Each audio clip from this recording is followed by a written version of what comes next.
तो बच्चों आज की क्लास में बात करेंगे कुछ दूसरे प्रॉपर्टी के बारे में।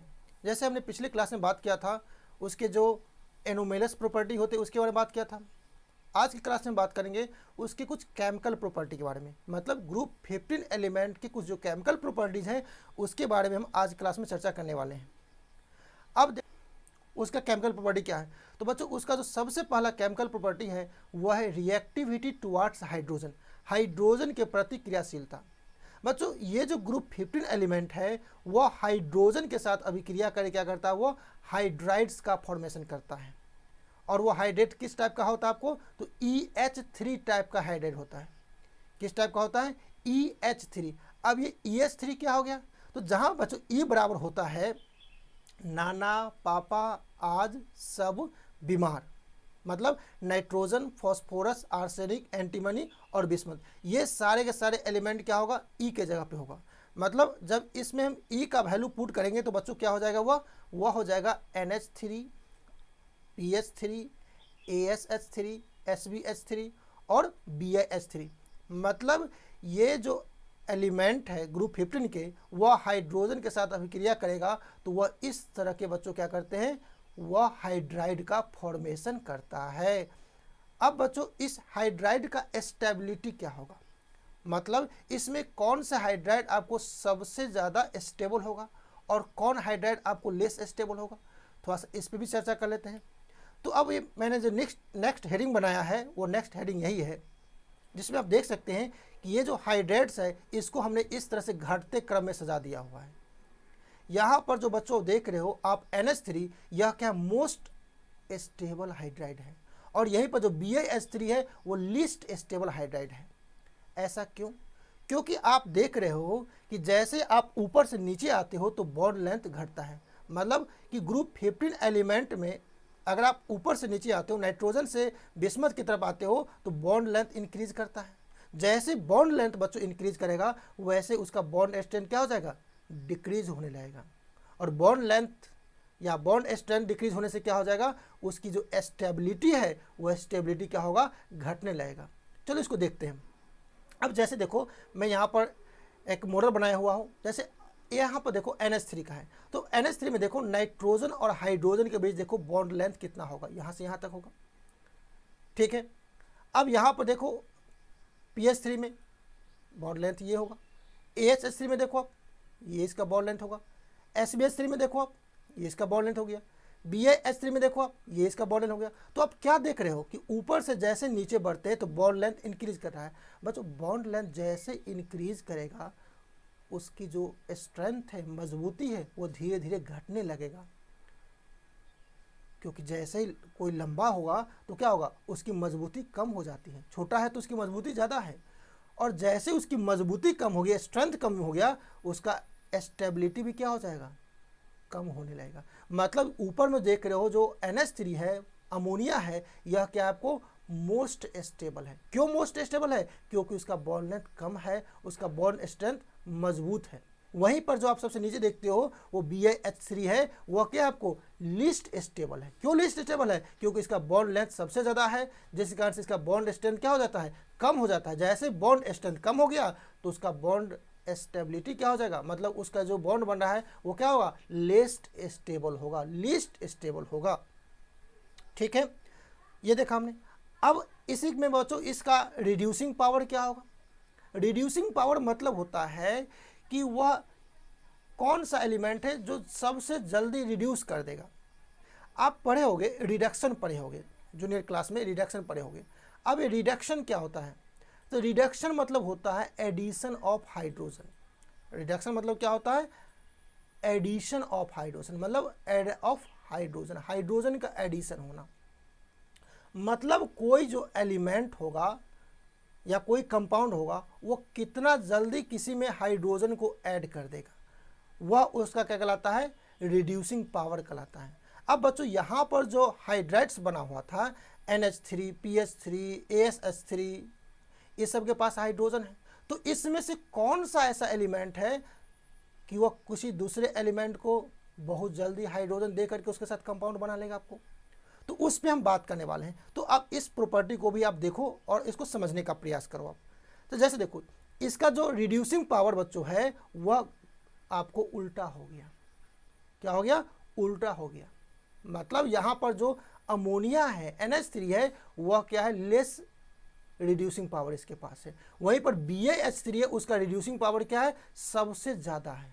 भाई ऐसा क्यों हो गया? अमोनिया क्यों आपको लेस रिड्यूसिंग पावर, उस अमोनिया के पास क्यों रिड्यूसिंग पावर लो है और BiH3 के पास क्यों रिड्यूसिंग पावर आ ज़्यादा है? तो उसका रीज़न नीचे देखो आप, क्योंकि आप देख रहे हो कि बॉन्ड लेंथ क्या हो रहा है? इंक्रीज कर रहा है। मतलब यहाँ पर जो NH3 जो बना, इसके बीच में क्या था? सबसे ज़्यादा मजबूत आकर्षण बल था। मतलब इसके बॉन्ड क्या था? सबसे मजबूत था, क्योंकि इसका लेंथ कमजोर था, कम था। वहीं पर देखो नीचे वाला जो होगा BiH3 होगा, उस BiH3 में क्या होगा? तो BiH3 का बॉन्ड लेंथ सबसे ज़्यादा है, वो क्या होगा? लेस स्टेबल होगा। अब इस पॉइंट पे देखो, आप समझ में आ जाएगा आपको कि बॉन्ड लेंथ इंक्रीज हो रहा है। बॉन्ड लेंथ इंक्रीज करने से क्या होगा? उसका बॉन्ड स्ट्रेंथ डिक्रीज हो रहा है। बॉन्ड स्ट्रेंथ डिक्रीज होने से क्या हो रहा है? उसकी स्टेबिलिटी डिक्रीज हो रही है। मतलब अमोनिया क्या है? मोर स्टेबल है। BiH3 क्या है? लेस स्टेबल है। जैसे ही उसकी स्टेबिलिटी कम हो गई तो टेंडेंसी टू सप्लाई हाइड्रोजन क्या हो जाएगा? इंक्रीज। मतलब अमोनिया हाइड्रोजन को छोड़ने वाला नहीं है, क्योंकि वो स्टेबल बॉन्ड बनाते हैं, मोर स्टेबल होते हैं उसके बीच में, वो छोड़ेगा ही नहीं। और BiH3 क्या है? वो लेस स्टेबल, तुरंत हाइड्रोजन को छोड़ देगा। तो हाइड्रोजन को तुरंत छोड़ देगा तो क्या होगा? यह तुरंत किसी दूसरे के साथ वो कंपाउंड बना लेगा आपको। तो इसका रिड्यूसिंग पावर क्या होगा बच्चों? सबसे ज़्यादा होगा।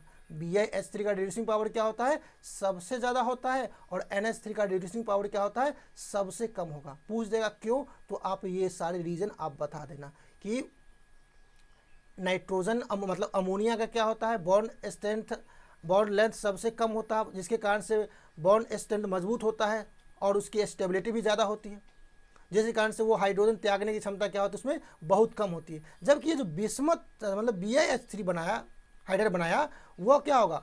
उसका बॉन्ड लेंथ ज़्यादा होता है, जिसके कारण से बॉन्ड स्ट्रेंथ क्या हो जाता है? बहुत ही कम होता है।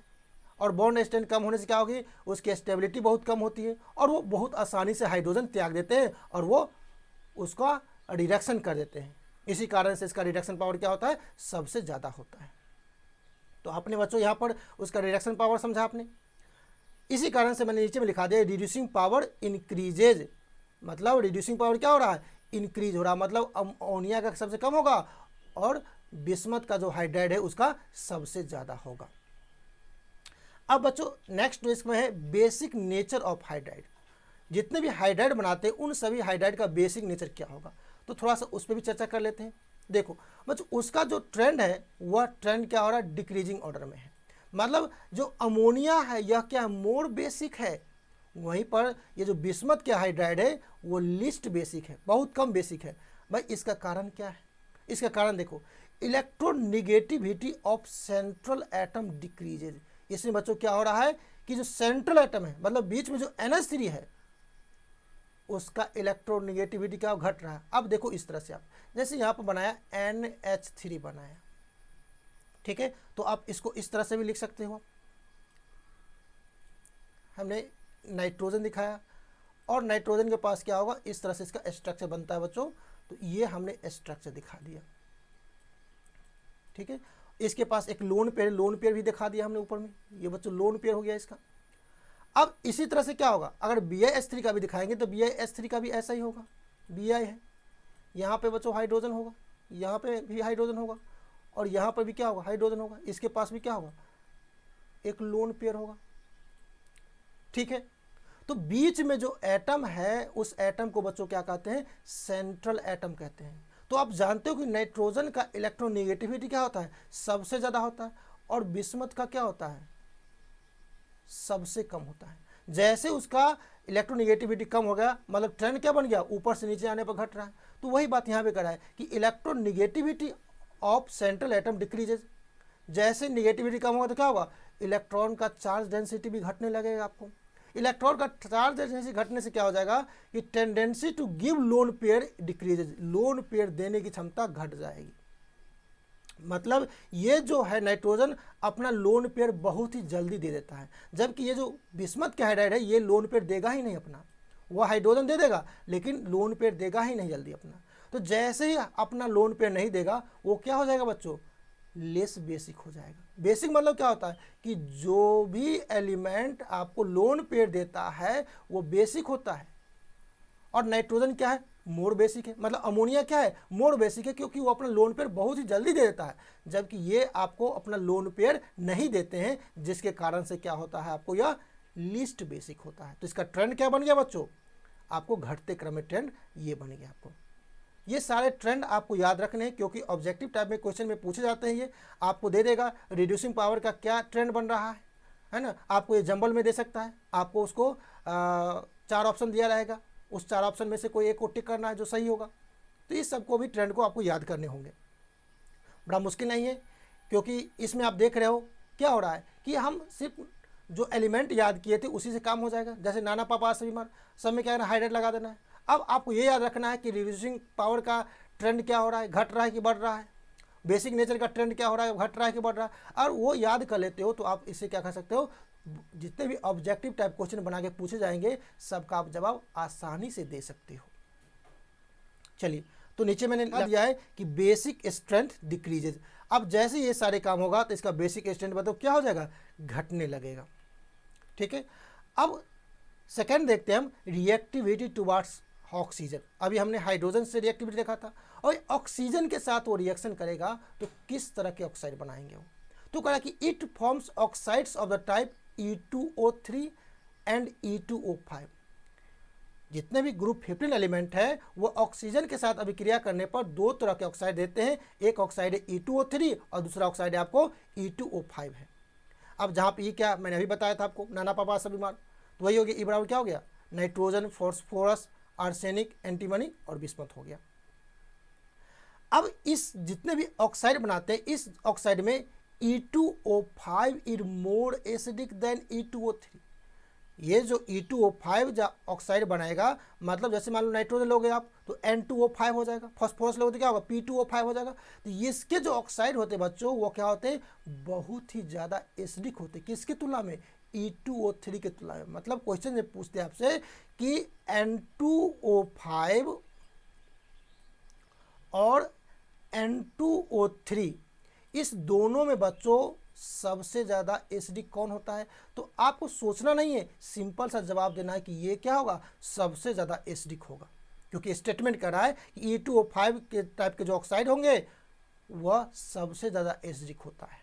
तो आप इस तरह से बना सकते हो। अब कोई भी दे दे, P2O5 दे दे और P2O3 में बहुत पूछ दे आपसे, AS2O3 दे दे और AS2O5 दे दे, पूछ दे कि भाई इसमें कौन होगा, तो AS2O5 होगा आपको। तो इस तरह के प्रश्न को भी आपको जवाब देने होंगे, तो इसको ध्यान रखना होगा आपको।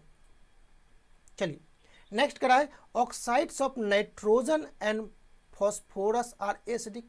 कि अब यहाँ पर जो ऑक्साइड बनाएंगे, नाइट्रोजन और फॉस्फोरस बनाएंगे, इसके ऑक्साइड क्या होते हैं, एसिडिक होते हैं। भाई क्यों एसिडिक होते हैं, क्योंकि यह नॉन मेटल होते हैं, और नॉन मेटल के ऑक्साइड क्या होते हैं, एसिडिक होते हैं, क्योंकि वो वाटर के साथ अभिक्रिया करेगा तो एसिड बना लेता है। जैसे यहाँ पर देखो कि ये इसके जो ऑक्साइड होंगे, मान लीजिए जो भी ऑक्साइड हो, जैसे मान लो यहाँ पर जो ऑक्साइड कह रहा है N2O3 कह रहा है, ये ऑक्साइड है। यह ऑक्साइड जैसे यह वाटर के साथ अभिक्रिया करेगा तो बच्चों क्या कर लेगा, यह कोई एसिड बना लेगा आपको। तो इसी कारण से इसके ऑक्साइड क्या होते हैं बच्चों, एसिडिक होते हैं, क्योंकि नॉन मेटल है। दूसरा देखो बच्चों आप क्या कह रहा है, दूसरा कह रहा है कि जो oxides of arsenic and antimony are amphoteric. ये क्या होते हैं, एम्फोट्रिक होते हैं, क्योंकि ये दोनों के दोनों क्या है आपको, मेटलॉइड है। मतलब आधा मेटल का भी गुण है और आधा नॉन मेटल का भी गुण है। भाई दोनों का गुण इसमें आ जाएगा, एसिडिक भी हो जाएगा और बेसिक भी हो जाएगा आपको। तो एम्फोट्रिक मतलब क्या होता है कि जो भी कंपाउंड क्या करता हो, दोनों गुण दिखाता हो, मतलब एसिडिक भी दिखाता हो और बेसिक भी दिखाता हो, वह एम्फोट्रिक कहलाते हैं। ठीक है, नेक्स्ट देखो क्या कह रहा है कि oxides of bismuth is basic. बिल्कुल सही कह रहा है, क्योंकि वो क्या मेटल है और मेटल के ऑक्साइड क्या होते हैं आपको, बेसिक होते हैं। इसी कारण से अभी क्या हो गया आपको, बेसिक होते हैं। Acidic nature of oxide decreases down the group. Trend क्या बन जाएगा आपको, तो ट्रेंड देखो, ऊपर में नॉन मेटल था तो एसिडिक था आपको, और नीचे में बेसिक हो गया आपको। तो ट्रेंड क्या बन गया, ऊपर से नीचे आने पर एसिडिक जो नेचर है ऑक्साइड का वो घट रहा है, और बेसिक नेचर बच्चों क्या हो रहा है बताओ आप। बेसिक नेचर क्या हो रहा है, ऊपर से नीचे आने पर क्या हो रहा है, बढ़ रहा है। Basic nature increases down the group. क्यों? क्योंकि ऊपर में क्या है, एसिडिक है और नीचे में बेसिक है। तो क्या होगा, बेसिक से क्या हो गया, सॉरी एसिडिक से क्या हो गया, एम्फोट्रिक हुआ, एम्फोट्रिक से क्या हो गया आपको, बेसिक हो गया। मतलब बेसिक नेचर क्या और बढ़ रहा है। और ऊपर देखो ये क्या एसिडिक है, फिर एम्फोट्रिक हुआ, दोनों का हुआ, और फिर क्या हो, बेसिक हो गया। मतलब ऊपर से नीचे आने पर क्या हो रहा है, एसिडिक नेचर घट रहा है, बेसिक नेचर बढ़ रहा है। इस पॉइंट को भी आपको ध्यान रखने होंगे। अब चलो बच्चों नेक्स्ट देखते हैं। नेक्स्ट इसका है रिएक्टिविटी टुवार्ड्स हेलोजन, हेलोजन के प्रति क्रियाशीलता।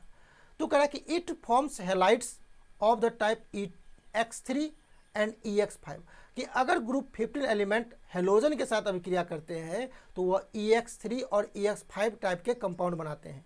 अब बच्चों यहाँ पर E और X क्या होता है, ये तो पता ही आपको, नाना पापा से बीमार, मतलब nitrogen, phosphorus, arsenic, antimony, bismuth. और X बराबर क्या होता है, फ्रूटिकल वर्यात में, मतलब फ्लोरीन, क्लोरीन, ब्रोमीन और आयोडीन, ये सारे के सारे एलिमेंट हो गए। तो ये किस तरह के कंपाउंड बनाते हैं, EX3 मतलब NF3, समझ रहे हो आप, NF5।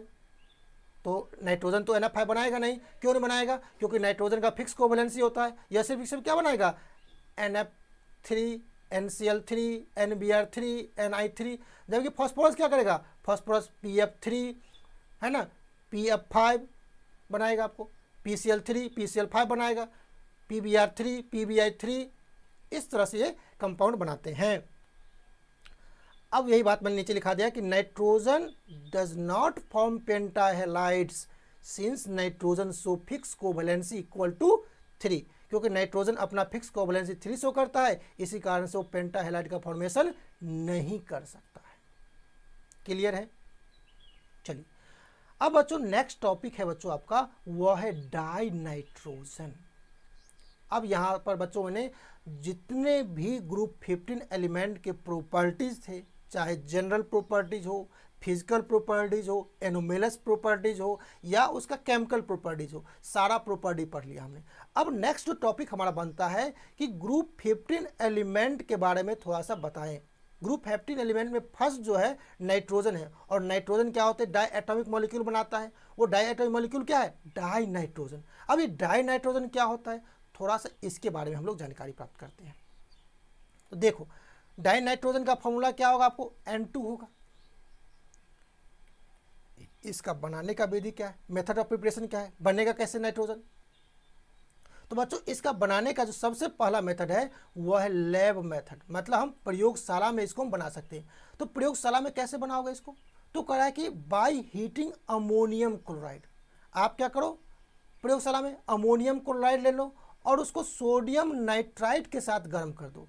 तो जैसे आप अमोनियम क्लोराइड और सोडियम नाइट्राइट के साथ गर्म करोगे तो बीच में क्या होगा, एक इंटरमीडिएट बनेगा आपको। जैसे देखो हमने यहाँ पर ले लिया बच्चों अमोनियम क्लोराइड और सोडियम नाइट्राइट, इस दोनों को लेके हमने गर्म कर दिया। जैसे गर्म कर दिया तो यहाँ पर एक इंटरमीडिएट कंपाउंड बनता है अमोनियम नाइट्राइट और NaCl बना आपको। फिर जब अमोनियम नाइट्राइट को जैसे ही हम गर्म करेंगे बच्चों तो वहाँ से क्या हो जाएगा, नाइट्रोजन गैस प्राप्त हो जाएगा। यह बच्चों लैब मेथड कहलाता है और लैब मेथड से हम इस तरह से प्राप्त कर सकते हैं। ठीक है। अब दूसरा देखो, दूसरा बच्चों है वह है बाय वोल्केनोज मेथड। क्या है, बाय वोल्केनोज मेथड। अब इस मेथड से कैसे बनाओगे आप, तो देखो क्या कर रहा है कि बाय हीटिंग अमोनियम डाइक्रोमेट, कि जब आप अमोनियम डाइक्रोमेट को गर्म करोगे तो यहाँ से क्या होगा, नाइट्रोजन गैस प्राप्त हो जाएगा।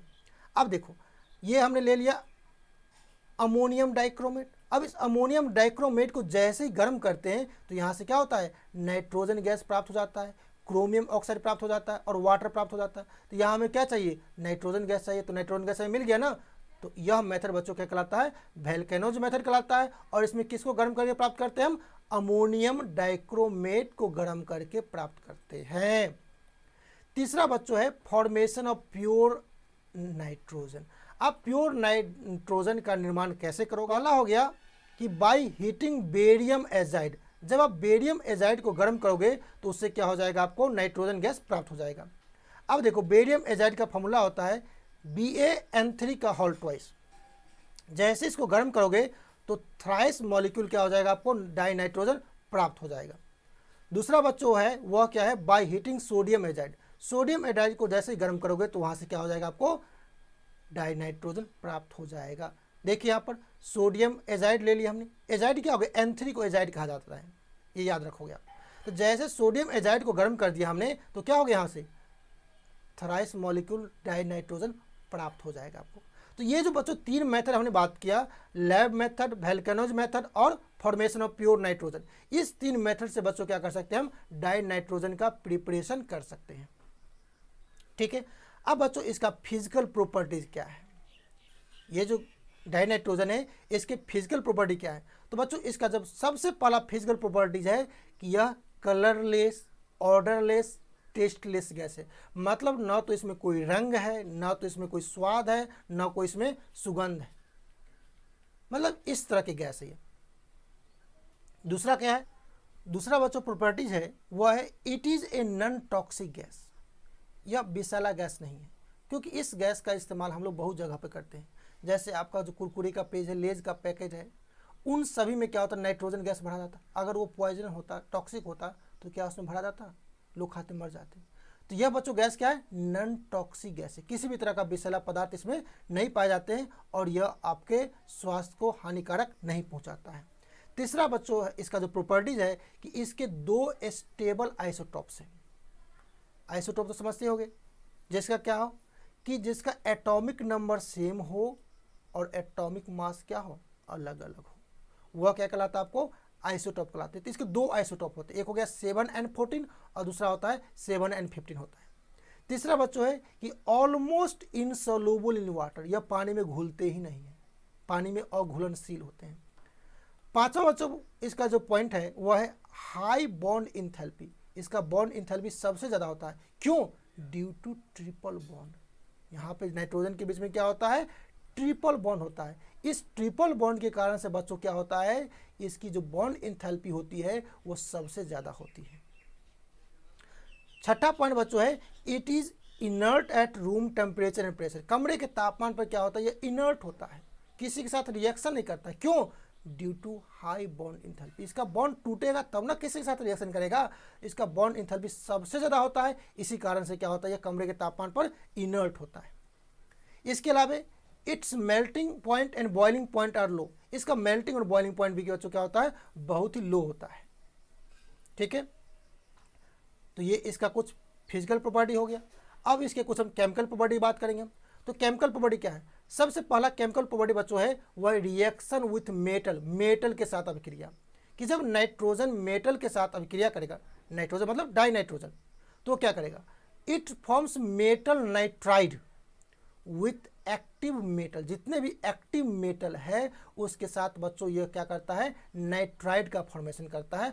ऑन स्ट्रॉन्ग हीटिंग, बहुत ही ज़्यादा गर्म करोगे तब जाकर क्या होगा, यह नाइट्राइड बनाएगा। जैसे देखो हमने लिथियम ले लिया यहाँ पर, जैसे लिथियम को क्या करेंगे हम डाई नाइट्रोजन के साथ गर्म करेंगे तो क्या होगा, लिथियम नाइट्राइड Li3n बनाता है।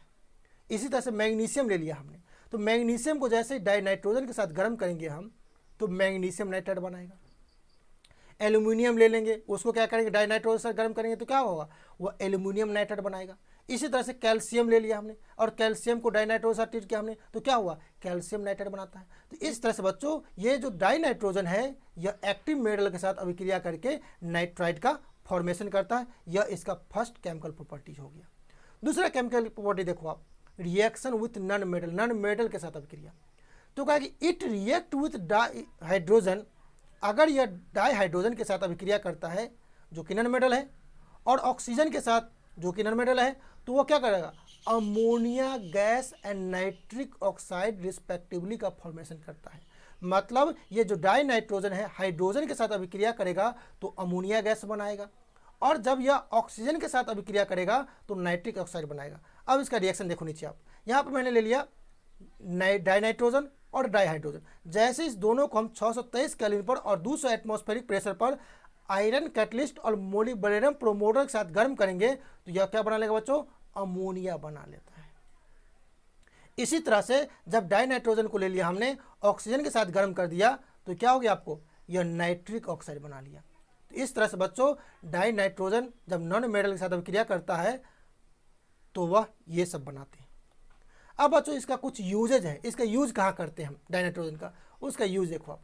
पहला इसका यूज हो गया बच्चों क्या, अमोनिया का निर्माण करने में, मतलब डाइनाइट्रोजन का इस्तेमाल हम लोग अमोनिया का निर्माण करने में करते हैं।